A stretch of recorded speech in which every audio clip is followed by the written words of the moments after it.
Your leaders are busy people. A well crafted presentation not only helps you get the answers you seek from them, but allows you to stand out and be memorable to them. Welcome to Managing a Career, the podcast that helps you navigate the path to professional success. I'm your host, Lane Robinson. Each episode, we explore the ins and outs of taking charge of your career, from developing skills you need to succeed to building a network that can help you advance, and everything in between.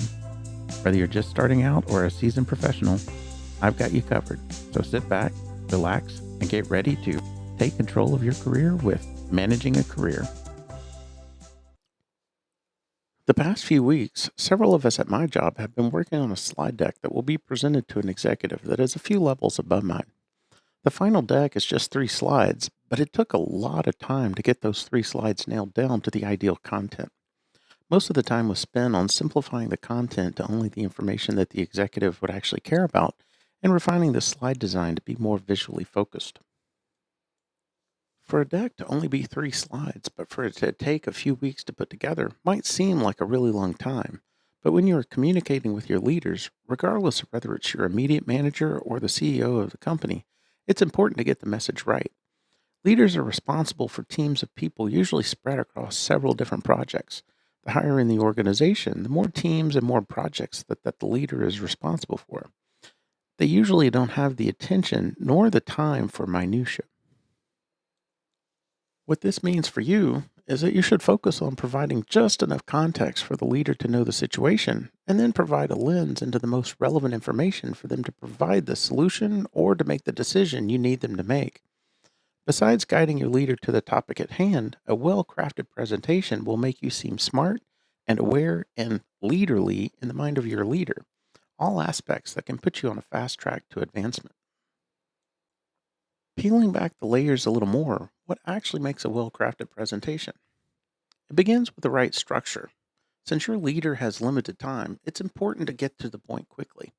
A good structure that maximizes focus with minimal content is the goal, problem, solution structure. This is basically the structure we took on our 3-slide presentation that we've been working on. The goals should set the context of the meeting. Why is this meeting on your leader's calendar, as opposed to being an email or being a meeting with one of their direct reports? What is the outcome that you are trying to achieve? Ideally, this message can be condensed to a single slide. The problem should be where you drive their attention to the specific area that you need assistance with. This is an area that I struggle with because I'm in an analytical field where accuracy and completeness are important. But when dealing with an executive, too much detail just becomes noise. If you feel that you really must include everything, move it to a backup slide that isn't part of the core presentation. If there are details that your leader needs that you haven't provided, you can share the content from the backup slide or just speak to it directly. The last area should propose a solution to your problem. Tell your leader what answer you want them to give you. If you've done all of the legwork and justified your case, your leader will likely agree and send you on your way. If they have insights that you aren't privy to, or if your case isn't strong, they may send you back to do more research into possible solutions, or they may just tell you no. I mentioned that one of the other things we spent time on was making the presentation more visual. There's that old adage that a picture is worth 1,000 words, and the same applies in a presentation. If you've spent a lot of time simplifying the message, particularly such that the problem is boiled down to just the information relevant to the decision you need the executive to make, using a more visual representation instead of just a dump of text allows you to hint at all of the information that was culled. It leads the audience to the fact that there is more there if they need it. Beyond just making a good presentation and stating your case, there are some other things you can do to increase your chances of a successful request. The first is practice your presentation. The easiest way to combat nervousness, either from just presenting in general or from addressing senior leadership, is to just be so comfortable with your content that you can fall back on that to settle your nerves. The second thing you can do is get people on your side. If you prepare others who will be in the room, especially if they have the trust of the leader you'll be presenting to, and convince them that your solution is the ideal choice, they will be able to support you during the presentation and provide additional context when the leader asks questions. They can also offer insight into the quality of your presentation before you even present it.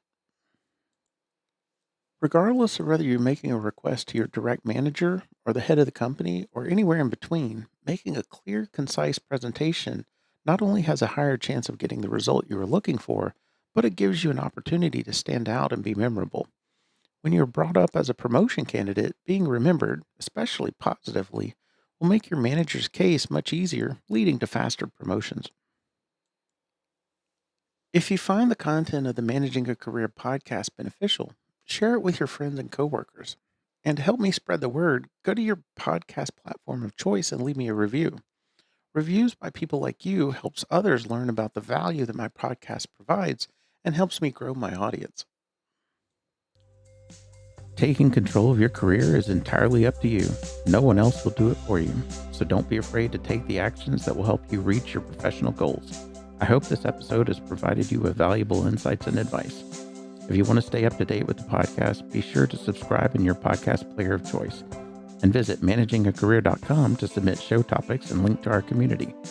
For Managing a Career, this has been your host, Lane Robinson. And remember, own your career and navigate the path to professional success.